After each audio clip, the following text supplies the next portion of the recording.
అందరికీ నమస్కారం. నేను doctor Bhramaramba, general and laparoscopic surgeon. ప్రస్తుతం హైదరాబాద్లోని కేపీహెచ్పిలో ప్రాక్టీస్ చేస్తున్నాను.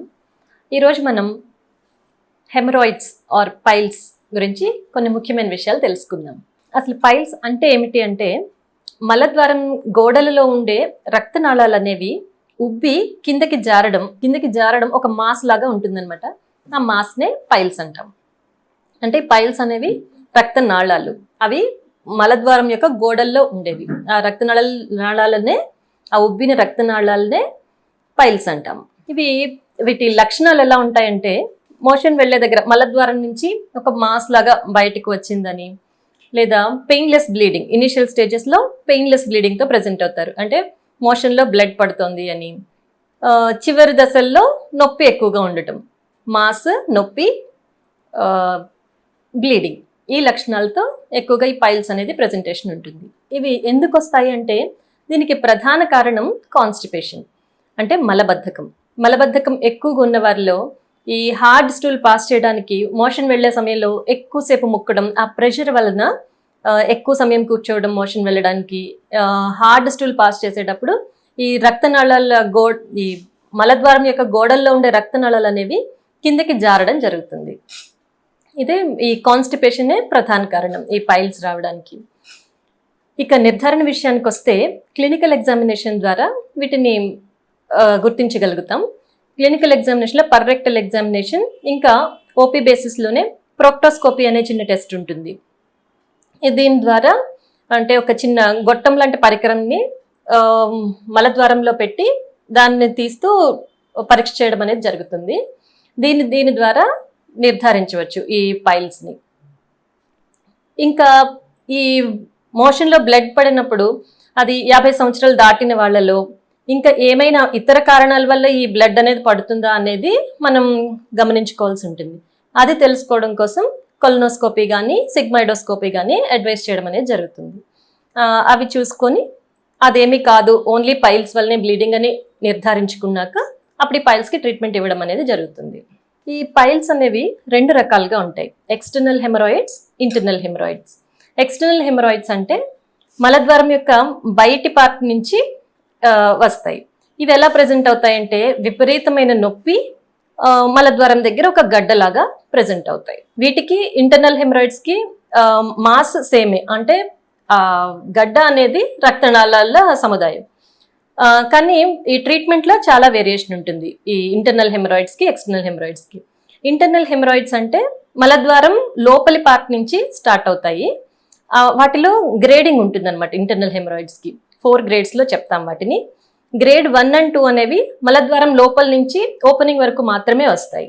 గ్రేడ్ 3 అనేవి మలద్వారం నుంచి బయట వరకు వచ్చి, గ్రేడ్ 3 అనేది మనం చేతితో రెడ్యూస్ చేస్తే లోపలికి పోతాయి. గ్రేడ్ 4 అనేది అలా రెడ్యూస్ చేసినా కూడా లోపలికి పోవు.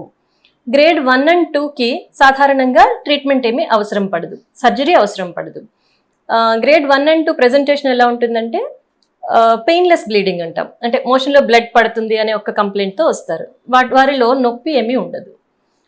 గ్రేడ్ 3 మెయిన్లీ మలద్వారం నుంచి ఒక మాస్ లాగా బయటకు వస్తుంది, కండ బయటకు వస్తుంది అనే కంప్లైంట్తో వస్తారు. గ్రేడ్ 4లో కూడా బయటికి బాగా ఎక్కువ వచ్చేసి అది లోపలికి కూడా పోకుండా ఉంటుంది. వారిలో విపరీతమైన నొప్పి ఉండే అవకాశం ఉంటుంది. ఇవి ఇంటర్నల్ హెమరాయిడ్స్లో గ్రేడ్స్. ఇక ట్రీట్మెంట్ విషయానికి వస్తే, ఎక్స్టర్నల్ హెమరాయిడ్స్ అంటే మలద్వారం బయట ఉండే గడ్డ నుంచి ఈ విపరీతమైన నొప్పితో ప్రజెంట్ అయినప్పుడు ఆ గడ్డలో ఉండేది ఏంటంటే రక్తం క్లాట్ అవుతుంది అనమాట. దీనికి లోకల్ అనెస్థీషియాలో చిన్న నిక్కిచ్చి ఆ బ్లడ్ క్లాట్ రిమూవ్ చేయడం జరుగుతుంది. ఇది ఓపీ బేసిస్లో కూడా చేస్తూ ఉంటాము. ఇలా చేయడం వల్ల ఇమీడియట్గా పెయిన్ అనేది రిలీవ్ అవుతుంది. ఇంకా ఆ బ్లడ్ క్లాట్ అనేది కరగడానికి కొన్ని రకాల ఆయింట్మెంట్స్ ఉంటాయి, కొందరు అవి కూడా బాగానే నయం చేస్తాయి. ఈ 2 రకాల పద్ధతుల్లోనూ నయం కాని వాళ్ళకి మాత్రమే ఆపరేషన్ చేయడం అనేది జరుగుతుంది. ఆపరేషన్లో ఆ గడ్డను పూర్తిగా తొలగించడం జరుగుతుంది. ఇక ఇంటర్నల్ హెమరాయిడ్స్ విషయానికి వస్తే, గ్రేడ్ 1 and 2కి సర్జరీ అవసరం పడదు. సాధారణంగా వాళ్ళకి నాన్ సర్జికల్ మెథడ్స్, అంటే మోషన్ ఫ్రీగా అయ్యేలా చూసుకుంటే చాలా వరకు ఉపశమనం ఉంటుంది వాళ్ళలో. అవేంటంటే ఆహారపు అలవాట్లలో మార్పులు, అంటే వాటర్ ఎక్కువ తీసుకోవడం, పీచు పదార్థం ఎక్కువ ఉండే ఆహారం తీసుకోవడం, ఇవన్నీ అడ్వైస్ చేస్తాం. ఇంకా టాయిలెట్ హ్యాబిట్స్లో చేంజెస్, అంటే మోషన్ వెళ్ళేటప్పుడు ఎక్కువసేపు ముక్కడం, ఎక్కువ సమయం మోషన్ వెళ్ళడానికి కూర్చోవడం, ఇలాంటి అలవాట్లన్నీ కూడా మార్చుకోమని చెప్తాం. ఇంకా సిడ్స్ బాత్ కూడా చాలా వరకు ఉపయోగపడుతుంది. సిడ్స్ బాత్ అంటే ఒక వెడల్పాటి టబ్ తీసుకొని అందులో సగం వరకు శరీరం తట్టుకోగలిగినంత వేడి నీళ్లు, గోరువెచ్చని నీళ్లు వేసుకొని కింది భాగం అంతా ములిగేలాగా ఆ టబ్లో కూర్చోవాలి.